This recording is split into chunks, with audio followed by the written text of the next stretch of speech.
Good evening. Before I start, a disclosure. It was lovely and slightly humbling to hear what you just said about me.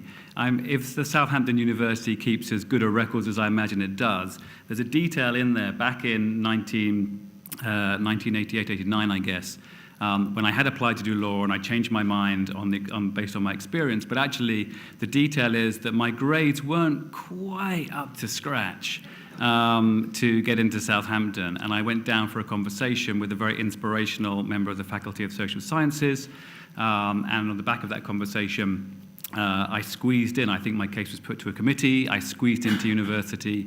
I then actually, with the advice and encouragement of Southampton, went on to do a master's and a doctorate, because I wanted to, and maybe subconsciously I was putting distance behind some pretty poor A-level results as an 18-year-old. But actually, as I was reflecting on that this evening coming along, it struck me that I was given opportunity and someone believed in me, even though the evidence in front of them on paper may not have been what it should have been. And I'll come back to that later as an important part of what I'm going to talk about. Before I dive in, let me see, there's that, okay. I just want to talk about an adolescent girl called Mimi. Mimi is 14 years old. She lives in the Amhara region of Ethiopia. Last year, she ran away from home, so her parents and her family live about 300 miles away. And the reason Mimi ran away from home is because she came home from school one day. She was fortunate enough to still be in school, aged just over 13, and her teacher had encouraged her. She had some good test results, and her teacher was encouraging her to believe in herself more and talking to her about the sorts of opportunities that through further study, staying in school, that would be open to her as she progressed through her adolescence and into adulthood. And she came home one day from school brimming with this news and this exciting conversation she'd had with this inspirational teacher.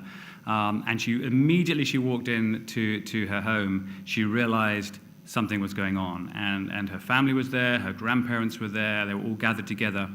And she was told she would be married in 48 hours' time to a man who was twice her age. On the basis of that, she ran away from home. And as I say, lives now in a village in a small town in the Amhara region of Ethiopia. And therefore is much more vulnerable than she was when she was at home. She's been living rough on the street. She's been exposed to all sorts of violence and abuse and sexual abuse, etc., of the nature which we see so often in these environments. But Mimi is a fictional character.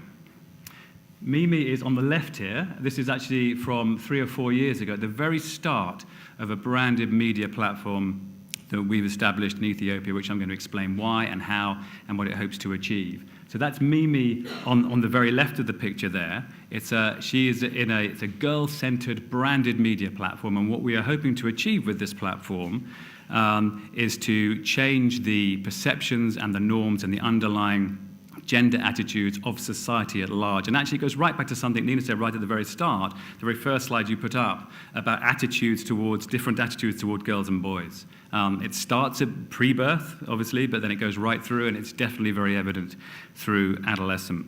So I'm going to say more about Mimi later. I'm going to say more about Yenya, which is an Amharic word, which means hours in Amharic, the Ethiopian language, or one of Ethiopia's languages. But before I get to that, I just want to back up a little bit into the learning journey that we've been on as an organization and that we still are on, and just frame a little bit of why we've got to doing this work out of something called the Girl Effect.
Clock is Ticking film premiered in a plenary session of the World Economic Forum in Davos in 2009. And the reason why that's important is because there's not new news in there to many experts, and there wasn't at the time. We worked with experts to make sure the messaging was correct.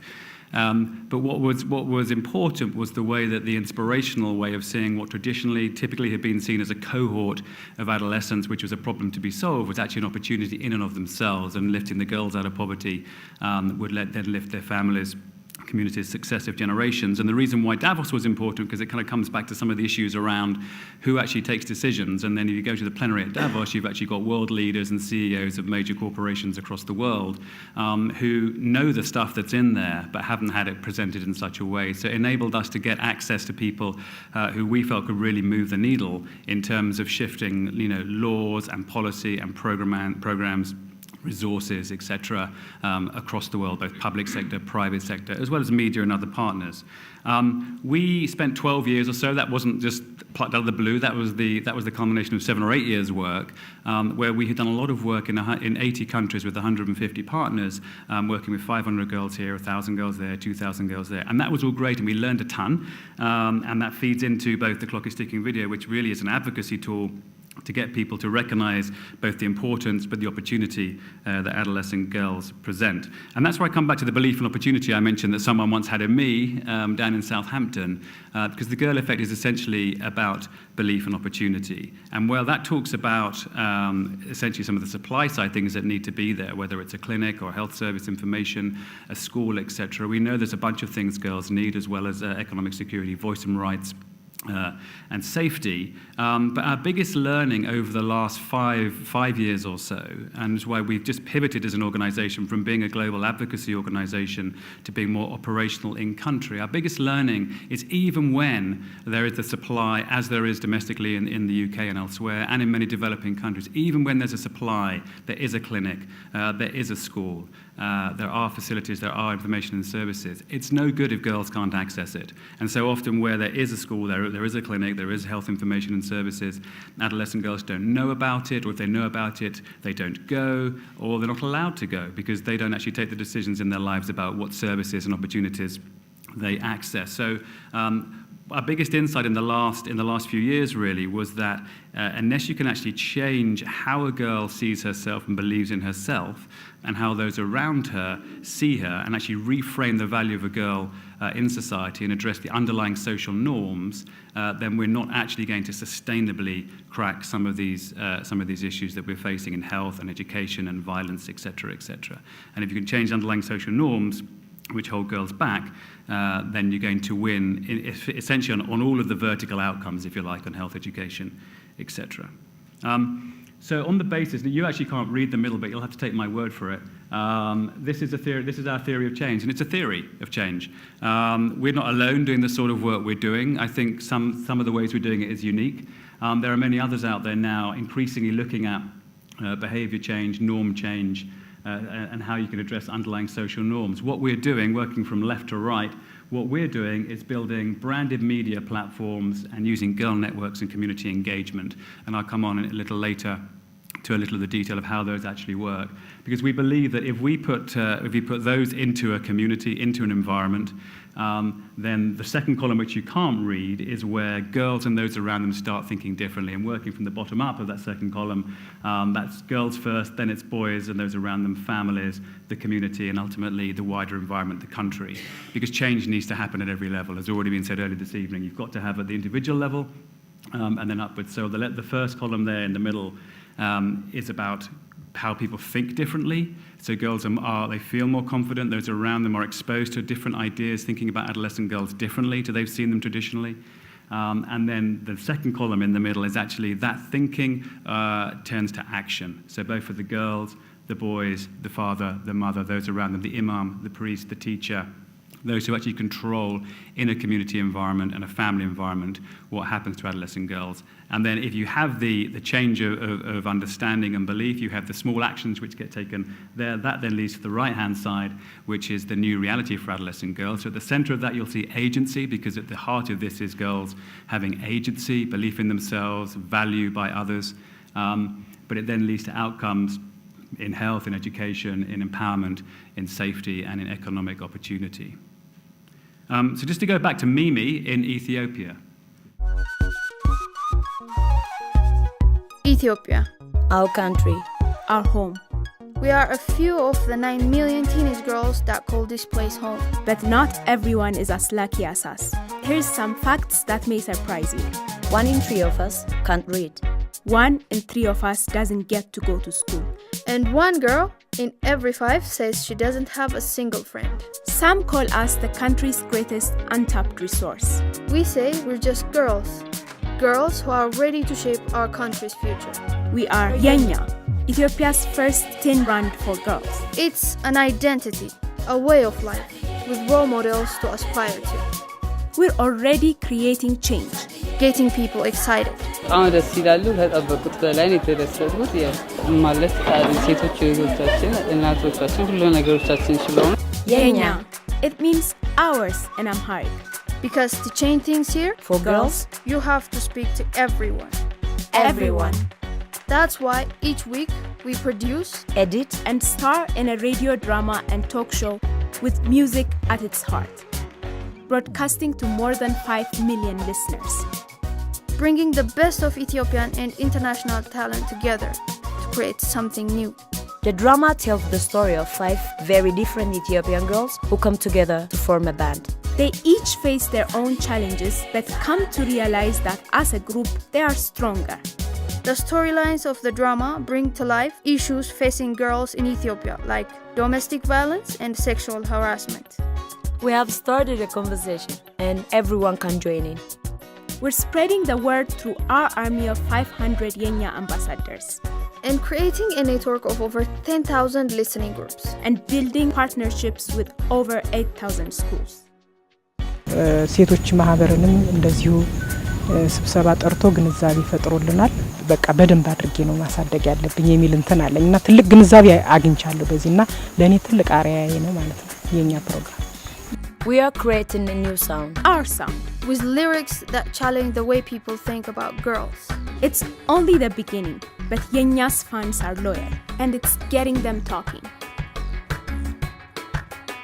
Yenya is encouraging every Ethiopian girl to find her voice. Yenya is the girl effect in action. Yenya is the sound of all of us.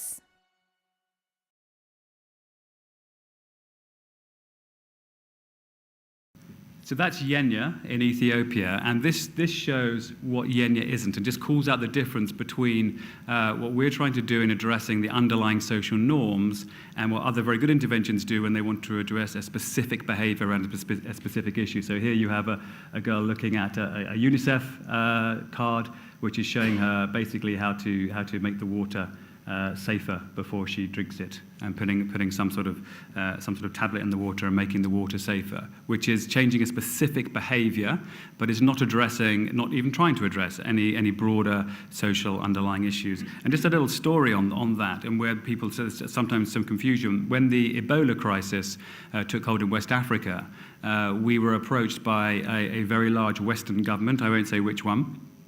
They phoned us and they said, look, we know what you're doing with behavioral change on the ground with these branded media platforms. Could you come and build one of those to help change some health behaviors to help us solve the Ebola crisis? And we said, no, this takes years. This is actually deep-rooted, cultural insight-driven, girl-centric, multiple platform brands. It's not something you can do in an emergency environment where you need to have probably something more like this, some clear messaging, targeted messaging on a single issue. You're not trying to address underlying norms, you're just really going in fast to address a single issue. And so when I talk about branded media platforms, they're more than the sum of their parts. And so what do I mean by brand? Not just logos, but these are big cultural ideas, and they're infused with values, with a sense of meaning and a sense of purpose. And so continue to speak to Yenya in Ethiopia. On the left-hand side is the work you do to actually the mass media work which attracts people in, the brand building and the awareness, music, concerts, advertising, roadshows. Moving across, we have drama, talk show, music, different platforms coming out in different ways. The girls in the band are professional musicians and actresses. They obviously role-play different girls from different parts of Ethiopia, representing different girls and informed by focus groups and girls in the design of the people they represent. So they are archetypal of different girls across Ethiopia. And the power of the drama, of course, is in infotainment and drama, you can get across messages in fiction, which are sometimes hard to address with real case studies and real people. So we blend real people, real information with the drama. The talk show piggybacks on the back of the drama and delves a bit deeper into some of the issues raised in the drama. And so the combination of this, though, with the music too, which is so culturally resonant in Ethiopia and for storytelling, is not just to inform, but it's to attract and inspire people as well. And it's done in a compelling, inspirational way, even when dealing with some very difficult issues. Technology, where girls have access to it, I've been very surprised myself, having lived and worked in Ethiopia, just how much access girls, even very poor girls, have to technology and mobile phones these days. They often don't own them themselves, but their father or their uncle or someone in their community, someone in their environment may have access, and those figures are going up very, very sharply and very fast, surprisingly fast in my view. But technology is so important because it also is a way to give girls access, not just to information about things that matter to them, sexual and reproductive health, for example, but it's beyond that, it's a way that they can connect to one another and ideas and information which they don't have access to. And then finally, on the right-hand side, clubs or physical participation, safe spaces. And you saw in that film where we're partnering with parts of the Ethiopian government and using the school infrastructure, which is a place girls do already go to, and convening listening clubs where they sit and listen to recordings of the radio show and they talk about them themselves. And again, sometimes that's formal and it has mentoring involved as well, but other times it's just a group of girls themselves self-start a club and come together. And the power of adolescents connecting with one another around inspirational infotainment is really, really huge. So what happened to Mimi? This is Mimi today. So what I showed you at the start and the girls jumping in the air was about four years ago when we started. And this is just to call out, if you like, the sophistry behind all of this and the way the brand and the drama has evolved. So you now see more visuals in the background. It's morphed onto television, and there was a film last year as well. And it's now going from 2 regions in Ethiopia shortly to go nationwide. But what you see here is, in the background, is a summary of some Jeopardy. The guy on the right-hand side is the guy she was meant to be married to. In fact, in absentia, she was married to him, even though she wasn't there. He chases her down in the drama. I'm not going to spoil what happens for you with the series. So that's just a trailer for Series 6, which is just completing, and we're about to go live with Series 7. And it's, as I say, what we're doing is weaving in ever more sophisticated messaging around some vertical outcomes. And this is where it gets really interesting, because we didn't set out to do this particularly, but what's now happening, and I'll speak just to finish to a couple of partnerships which are new. One is with Gavi, the Global Alliance for Vaccines Initiative, where we're about to launch in Ethiopia in 2 or 3 months' time. Gavi, one of their particular interests is getting HPV vaccine to adolescent girls. They have the cold chains, they can get it to the health centres, but they cannot make the girls come and get it or be allowed to come and get that vaccine.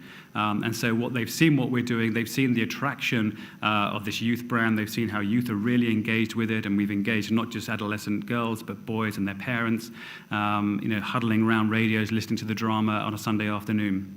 And so Gavi's interest is there a way in which we can use this platform, which is looking at a girl holistically, looking at her health, her education, her safety, her security, her rights, all of that. Is there a way that we can weave in messaging or a storyline in the drama, messaging on the radio show, even something in the music perhaps, which subconsciously or very deliberately talks to HPV or the need for vaccination or issues around that. And what we're doing with Gavi is now going deeper and looking not just at getting girls to the point at the health centre where they would have a vaccine, but where they would, looking at the whole health experience. We don't control that, obviously. That's for Gavi and the Ethiopian authorities and others who are involved in providing the health service. But of course, that girl's, it may be her first interaction with the health service of any sort. And if that's not good, it's going to may determine her health-seeking behaviour for many years to come. So working with Gavi, with the Ethiopian government, with the health authorities, etc., other partners, collaborating to see if we can sort of stoke the demand, if you like, and both the girls being aware of this, but their parents too, and them letting the girl go to the clinic to have the immunization. And there's a whole strand of that which is about obviously measuring whether what we are doing actually is the thing which drives the girls, encourages, inspires, attracts the girls to the clinics itself. There's a whole measurement piece that I won't have time to speak to tonight. Another one we're doing is with PEPFAR, the American government AIDS programming, and the Gates Foundation.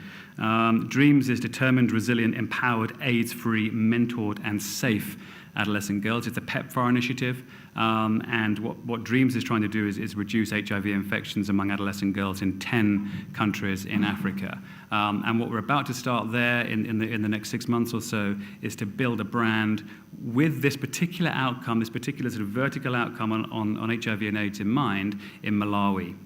And I say that because the two models we're trying, and again, that's why I said it's a theory of change, and we are trying these things. We have very good, very encouraging early signs from the last 4 or 5 years of this work. But we're really trebling down on the data piece, the evidence collection, because if we are onto something, we need to know and be able to share it with other people as fast as we can. But it's going to take time to get that rigorous evidence. So 2 approaches here. One is we have an existing brand. There's a lot of brand equity there. And as we start weaving in storylines on HPV, we have a big, another organization wants us to weave in some storylines about nutrition and anemia in adolescent girls. The challenge for us, and this is our creative folks, I'm not one of them, is to, if we layer on storylines, infotainment, whatever it might be, on different issues, health, education, etc., how do we manage to preserve the integrity and the authenticity of the brand? Because as I said earlier, these are brand platforms, and the beauty of the brands is that it's the multiplying factor of the music, the radio show, the drama, the road show, the television, the film. It's all of it together, and you saw that sort of sound wave through it's called a sound wave, or the Yenya wave, which is based on all sorts of Ethiopian cultural insights and art, slightly modernized, etc. But when people come up against Yenya, whether it's the audible, it's the music, or it's in a road show, on TV, in a club at school, etc., they will know subconsciously sometimes, or very deliberately, they are engaging with Yenya because of the way that things are branded, and that's where you get that sort of that set of values which infuses the brand. So with Gavi, with PEPFAR and the Gates Foundation, we're about to start this in Ethiopia, but that's very different because we're starting from the get-go, partnering with them. What we're very transparent about, we will build a brand that does this. We will build a brand that reframes the value of a girl and therefore, hopefully, will address outcomes on a whole range of things. But the partners we have to get going with this have a very specific intent around HIV and AIDS. Thank you very much.